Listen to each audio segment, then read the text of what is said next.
A childhood photograph in a golden frame. A grand house. A forgotten memory. Lorraine had walked past thousands of pictures in 1,000 homes, but this one stopped her cold. Her own young face staring back at her from the mantel of a millionaire's library. That day, a door cracked open. Behind it, a chain of truths long buried, a past reshaped by a single moment of kindness, and a future she never dared imagine. What began as just another catering shift would become a reckoning, and perhaps a return. It was still dark when Lorraine stepped off the bus. The sky above Memphis was heavy, stained the color of soot, and the chill of early spring slipped beneath her worn coat. Her sneakers crunched over loose gravel as she walked past iron gates and trimmed hedges toward the mansion on Ridgeway. Another house, another shift. She adjusted her apron and pressed the heel of her hand to her chest, as if she could push her heart back into rhythm. Inside, the warmth and light made everything seem distant, like a dream viewed through gauze. People moved with efficient silence. Servers in black and white, the scent of polished wood and citrus wax in the air. She took her tray from the kitchen and moved into the drawing room, balancing champagne flutes with the steadiness that came from years of not being seen. "Careful there, sweetheart," a man muttered as she passed, not looking at her. Another guest reached out and took a flute without a glance, fingers grazing her wrist like she was part of the furniture. Lorraine kept moving. The chandeliers caught on the silver in her hairnet. Her feet ached from yesterday and the day before. Every movement was automatic. Hold the tray level. Eyes down. Smile faint. Vanish at will. That was the job. Near the patio doors, 2 servers whispered as they refilled canapes. "Why's she always so stiff?" one said, jerking his chin toward Lorraine. "Who, her?" the other snorted. "Because she thinks this is more than it is." Lorraine didn't flinch. She was used to being a shadow, but something inside her pulled taut.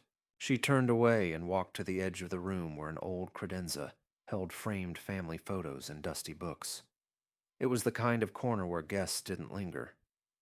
She let her eyes drift. There was a sepia portrait of a man on a boat, a wedding photo in grayscale, a woman in pearls, and then something small, a snapshot.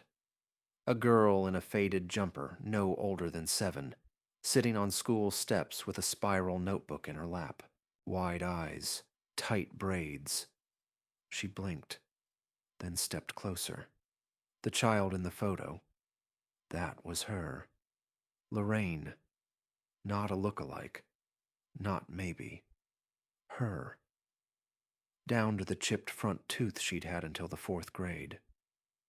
She felt her knees soften. The tray tipped slightly in her hand. "Miss, are you all right?" It was one of the housemaids, a woman in her 60s with stiff curls and a kind mouth. She had come in from the hallway with towels. Lorraine cleared her throat. "That picture," she said, her voice low. "Where did Mr. Holtz get that?" The maid paused, glanced at it, then smiled faintly. "That's always been there, far as I know. Mr. Holtz says it reminds him who he was." She tilted her head. "You know the girl." Lorraine opened her mouth, closed it again. The rest of the shift passed in a blur. At home that night, in a narrow apartment above a corner laundromat, she turned on a single lamp and kicked off her shoes. Her mother's cough echoed from the next room, low, persistent, like a ticking clock. The air smelled of vapor-rub and burnt toast. She sat at the table and pulled out a shoebox. Inside, her old teacher's badge rested on top. Ms. Lorraine Carter, Grade 2. She ran her thumb across the cracked laminate. There was a time when she believed she'd make a difference. A time when she smiled more, taught lessons with stories, helped kids write poems. A soft knock on her doorframe. You eat? Her mother asked, voice raspy. Yeah, Lorraine lied. You need anything? The old woman shook her head and shuffled back. Lorraine leaned back in her chair, the badge in her palm. The photo haunted her. She hadn't thought about those days in years. The after-school program. The strange man in a suit who visited once a week, watching her scribble poems with the careful awe of someone looking at fireflies. He'd smiled, asked questions no one else had. She had no name for him back then, just the sponsor. The next day, she volunteered for another shift at the Holtz estate. She said nothing to the others. When she arrived, Mr. Holtz himself was there, taller than she remembered from news photos, late 60s, white hair brushed back, the kind of stillness in his posture that came from being listened to all your life. He noticed her during hors d'oeuvres. Something in his eyes changed. You, he said quietly. You went to Roosevelt Elementary, didn't you? Lorraine froze. Yes, sir. A long time ago. What year did you start there? 92. Left in 98. Holtz nodded slowly, as if confirming something long suspected. After the guests left, he asked her to stay a moment. She waited in the front parlor, heart tight in her chest. When he returned, he was holding an old photo album. The leather cover was worn, the pages stiff. He laid it open on the table. There she was again. The same photo, clipped from a school newsletter. Her name beneath it. Lorraine Carter, age 8. Future writer, the caption read. I remember you, Holtz said. You were always writing, even when no one asked you to. Lorraine said nothing. Her throat burned. I funded that program for 5 years, he went on. Didn't think it did much good, honestly. But then you sent me a letter. I still have it somewhere. You wrote a poem about rain falling on cracked sidewalks. Said you wanted to fix the broken places. He paused, then looked up. I kept your picture because you reminded me of something I was starting to forget. That maybe money wasn't the only way to build something. Lorraine stared at her hands. I never became a writer. That's not what I saw when I looked at you, he said. I dropped out of college. My mom got sick. I started working. First a store, then a school, then... She gestured vaguely. This. Holtz was quiet for a long moment. The room seemed to breathe. You're still the same, he said. Not what you do, how you see. Lorraine felt something shift, like the floor had tilted slightly beneath her feet. Then he said it. Not an offer exactly. A possibility. I'm starting a new program for middle schoolers. Could use someone like you to run a creative hour. Just an hour a week. Volunteer, if that's what makes it easier. She didn't answer right away. Her body wanted to say no. She could hear the voices already. The doubt, the laughter, the reminders of where she belonged. But her mind whispered something else. A small voice, barely audible. What if? That night, she sat on the bus home and pulled a notebook from her bag. The pages were mostly blank. She hadn't written in months, maybe years. She stared at the lines. Then slowly, her hand began to move. The dining room had been cleared of its crystal and linens, the fireplace dark, but the house still carried the residue of laughter and wine. Lorraine stood by the sideboard, unsure if she should be waiting or leaving. Her fingers tugged at the seam of her glove. The housekeeper gave her a look, half sympathy, half curiosity, before vanishing down the corridor. Mr. Holtz returned with 2 mugs. Not china, not for show. Stoneware, chipped on the rim. One was handed to her without ceremony. Lorraine took it. The tea inside smelled like chamomile and faint citrus. Her hands wrapped around the warmth without thinking. "Let's sit," he said simply. They did. Not across from each other like a meeting, but at the same side of a long, empty table. A fire hadn't been lit in the hearth, but the silence between them filled the room with something quieter than heat. She glanced at the mug again. "You wanted to talk?" "I did." He looked ahead, not at her. "I've been thinking about something for a while. A new education program. Local, small scale. Middle school kids, public school only. The kind that get forgotten." Lorraine tilted her head. "That's a lot of them." "Yes." A pause. "That's why I need someone who knows what forgotten feels like." She didn't answer. Not yet. He pulled a folder from the seat beside him. Opened it. Inside were outlines, handwritten notes, cutouts from education journals. He flipped through them, then slid a photo out from the back. The same one she'd seen before. Herself, age 8. "I told my wife once," he said, voice low. "If this girl ever writes a book, I want to read the first copy." Lorraine stared at the picture. Her cheeks flushed, even though she knew it was ridiculous. That girl was a ghost, a memory with crooked teeth. "Why me?" she asked. Holtz shrugged. "Because I remember what your eyes looked like. You had no reason to believe in anything, but you did anyway." She exhaled slowly. "That didn't get me very far." "Didn't it?"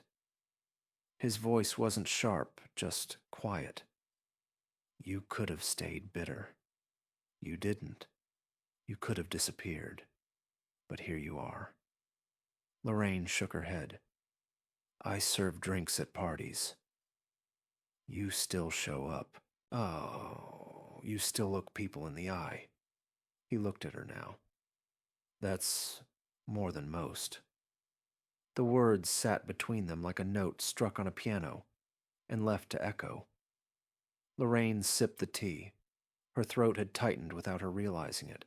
He didn't offer her money, not even a job exactly. Just a place to stand and speak, 1 hour a week. A quiet invitation. She told him she'd think about it. When she returned to the staff room to collect her coat, 2 of the junior waiters were still folding linens. They didn't stop talking when she walked in. "Did you see her in there? Like they're best friends now." Girls got dreams. Laughter. Lorraine grabbed her things and walked out. That week, she started writing again. Not full poems. Not yet. But pieces. Images. The way the light hit her mother's cheekbones in sleep. The way silence in a classroom feels different when it's full of listening. On Saturday morning, she stood outside the recreation center in South Memphis, holding a bag of old notebooks and a rolled-up poster. She wore jeans and her best sweater. The nerves sat in her throat like marbles. Inside, the room was loud. 11 kids, ages 10 to 13. Loud sneakers on tile, gum wrappers in the corner, suspicion in their eyes. A boy in the back muttered, "What's she gonna teach us? How to carry a tray?" A girl next to him snorted. Lorraine didn't answer. She walked to the whiteboard and uncapped a marker. She wrote, "Where you're from is not who you are." Then turned. "Y'all don't have to believe that, but you're gonna hear it, today at least." A boy near the window raised a brow. "You a teacher?" She hesitated. "I used to be." The room buzzed. A girl chewed her braid. One of them. maybe 2, were already reaching for their phones. Lorraine pulled out an old composition book, faded blue cover. She flipped to a page and began to read. Her own poem from age 9. She didn't announce it. She just read. Rain walks across sidewalks like it's looking for broken things. Cracks it can slip into. Places no one fills. For a moment, only the sound of the HVAC hummed above them. A different boy near the front, smaller than the rest, said, "You wrote that?" "Yeah." His face was unreadable. Then he nodded, slow and small, and murmured, "Okay then." The hour passed faster than she expected. They wrote lines about where they'd been that week. They talked about words that felt like home, and ones that felt like walls. She left the center with ink on her hands and something brighter in her chest than she'd felt in years. Holtz was waiting in his car outside.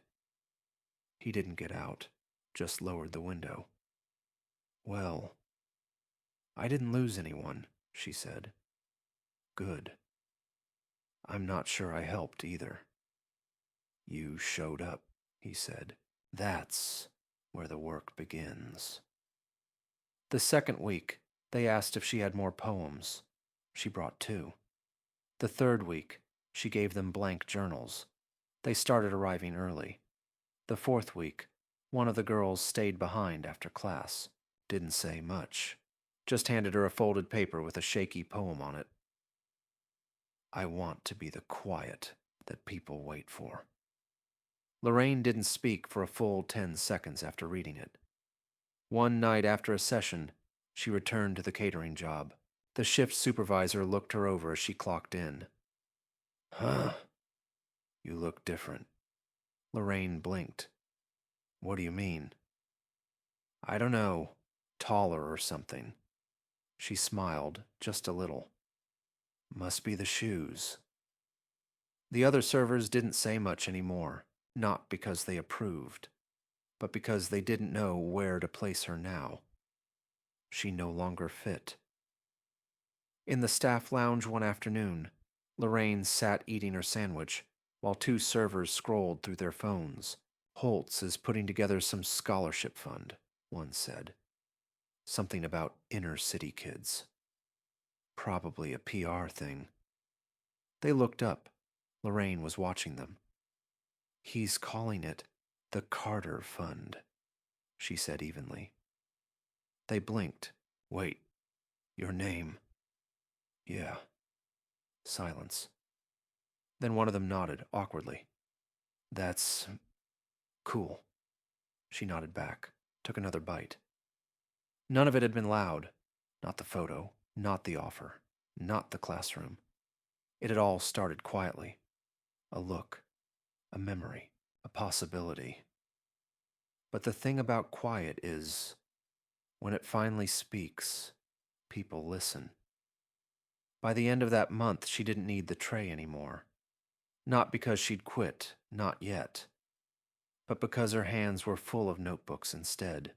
And every week, as she stood in front of a classroom with mismatched chairs and kids who pretended not to care, she saw something.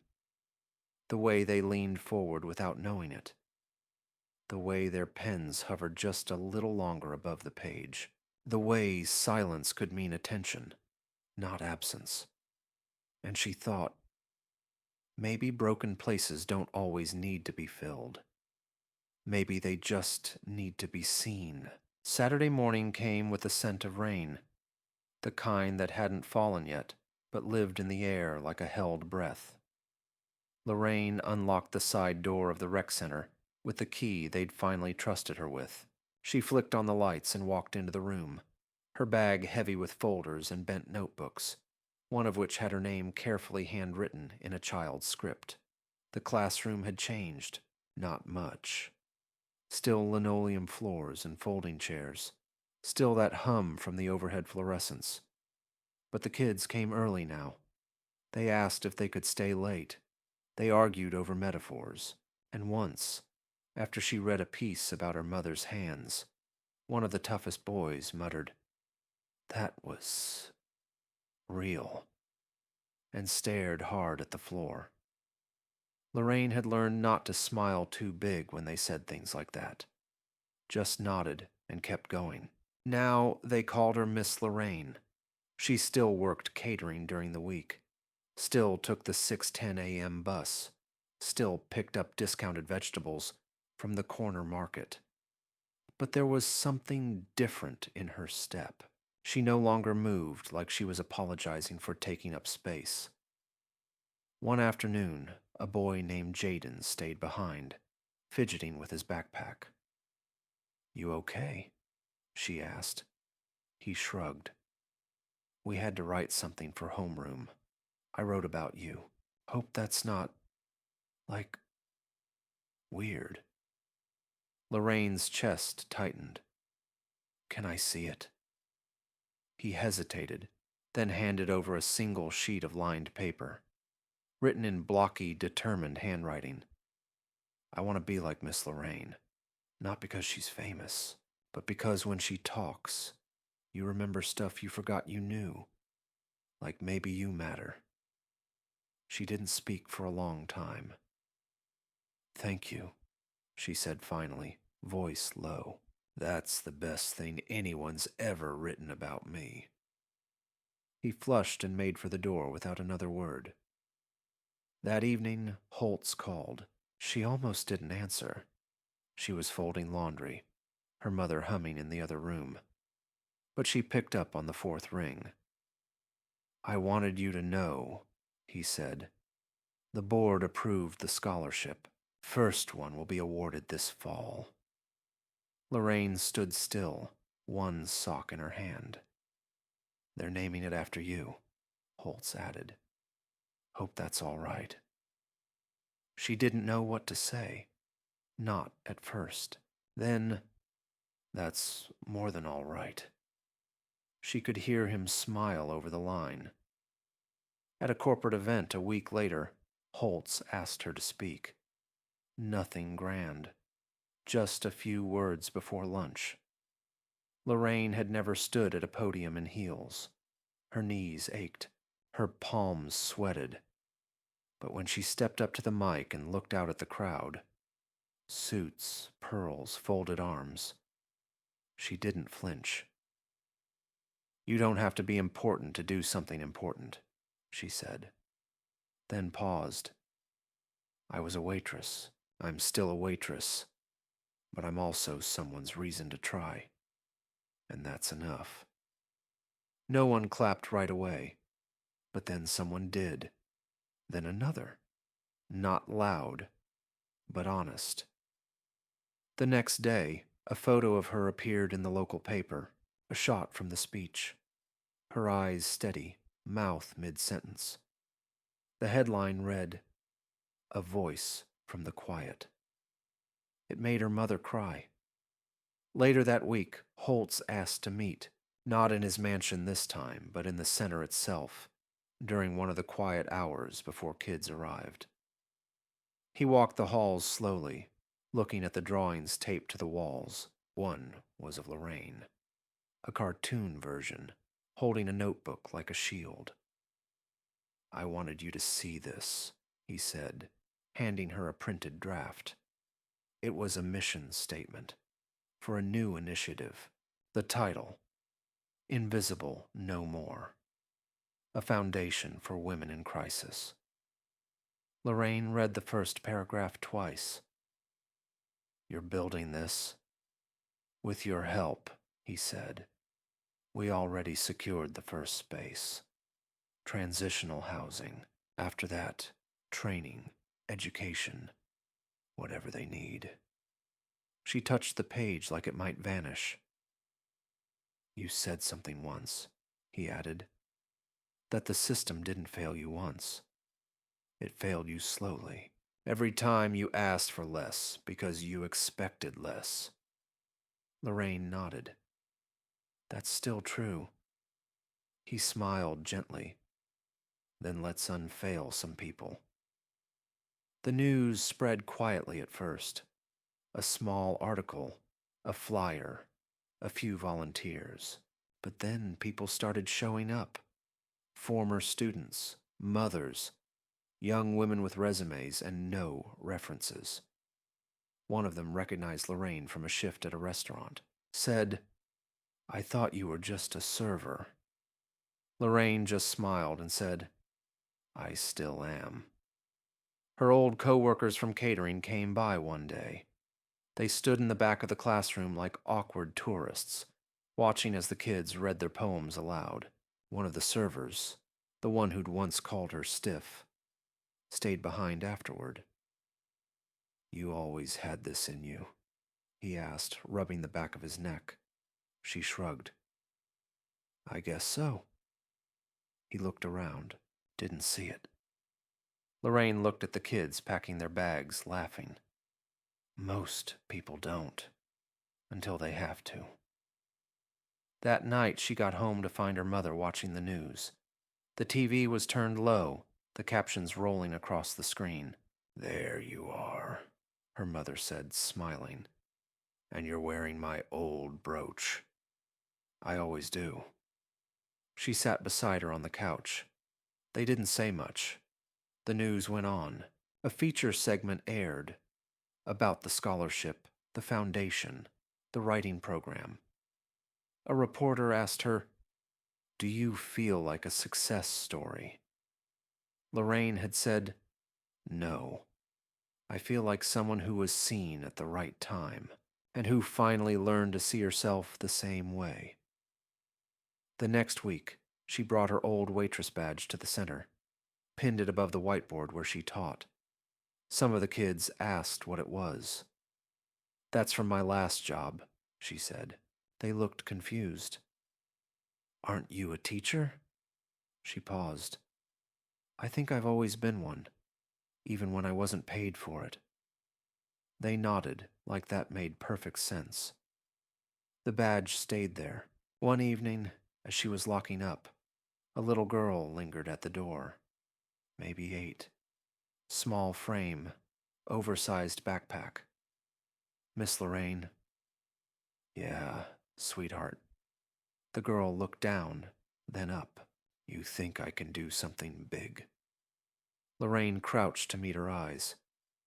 "I think the world already started turning because of something you did today."